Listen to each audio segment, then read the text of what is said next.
Welcome back. Pakistan's political future remains in the balance today after the drama of events there this week. There were chaotic scenes as former Prime Minister Nawaz Sharif flew into Islamabad from London after 7 years in exile. He was expecting to challenge General Musharraf in the forthcoming elections. Instead, he spent just 4 hours in Pakistan, during which time he was arrested, charged with corruption, and then deported. But now, today, attention turns to another former Prime Minister, to Benazir Bhutto, the leader of the Pakistan People's Party. She too has said that she wants to return to Pakistan, and it's reported that she has been in talks with General Musharraf's officials about a possible power-sharing arrangement. But let's hear from the lady herself, from Benazir Bhutto herself. She joins us now on the telephone from Dubai. Greetings, Benazir. How are you, David? Very well indeed. And yourself too, I trust? Yes. Oh, very good. Tell me, after the events of the past week, are you still planning a return to Pakistan yourself? Yes, I plan to reach Pakistan on October 18th, which is just after the Muslim month of fasting is completed. Right. I hope that I can share in the festivities that we hold to mark the end of the month of fasting, and I think my arrival there and joining the people will be one of a common joy.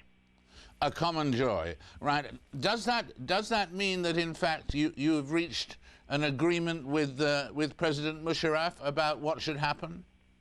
Unfortunately not. Despite the best efforts of my party and myself, we were unable to come to an agreement with General Musharraf.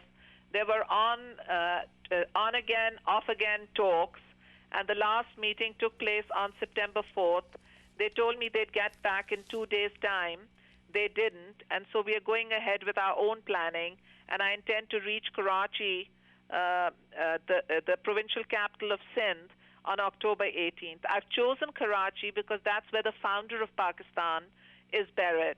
And for me, the founder of Pakistan epitomizes the hopes and dreams of the people of my country for a united nation, a peaceful nation, a nation where the people are the masters of their own destiny. And do you have any fears at all that you might receive a reception that's similar to that which Mr. Sharif received? I mean, well, Mr. Sharif and I are in two different boats.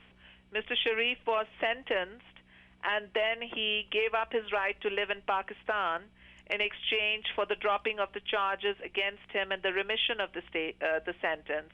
I, on the other hand, have not been sentenced, and I have also refused to reach into an agreement on my personal issues. I've held out for the constitutional rights of the people of Pakistan. But one thing I will share with Mr. Sharif, which all opponents, including the Chief Justice of Pakistan, have shared when in opposition, and that is that everybody gets charged with corruption. He's been charged, Mr. Sharif has been charged with money laundering, the Chief Justice was charged with corruption, and I guess that now our agreement is not coming through. That's what Mr. Musharraf will do with me. He'll charge you as well. And of the things that you were discussing with him, which was he resisting the most? Will he agree, do you think, to let prime ministers have 3 terms rather than 2? Will he give up his army uniform? Or do you think they're all difficult? I think he will give up his army uniform because there is a lot of opposition to that nationwide.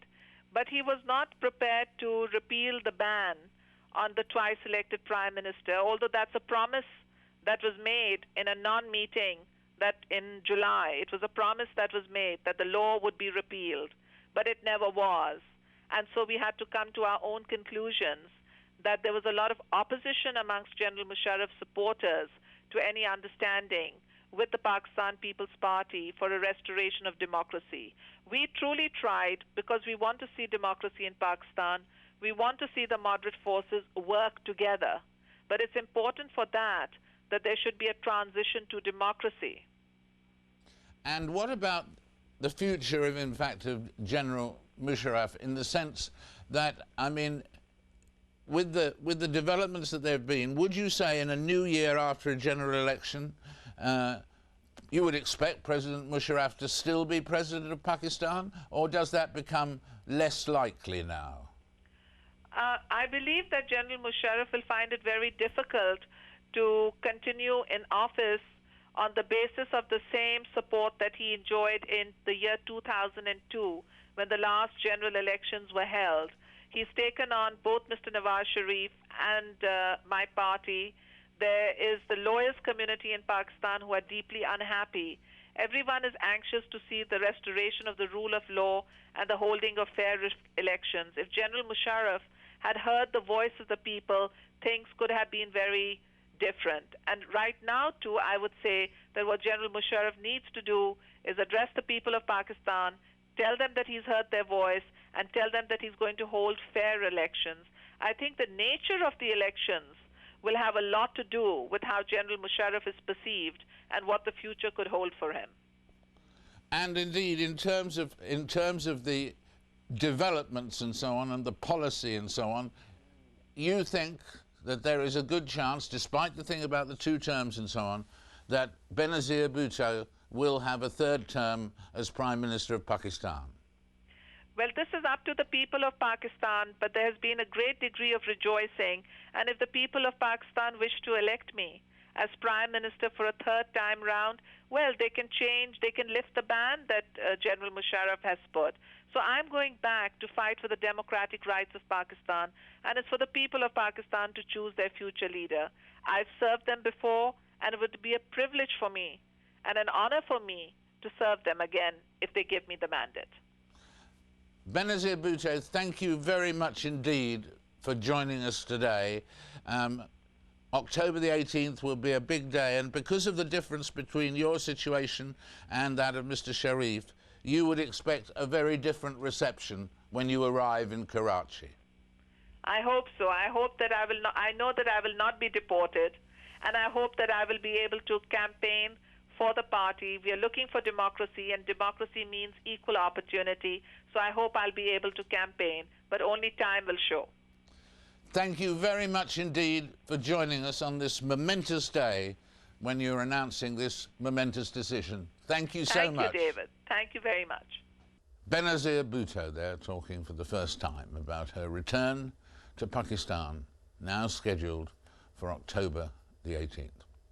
In a moment, I'll be joined by the author whose first book, No Logo, became the Bible of the anti-globalization movement. Can she recapture that momentum with her new book? Join me and her, that's Naomi Klein, after the news, which is next.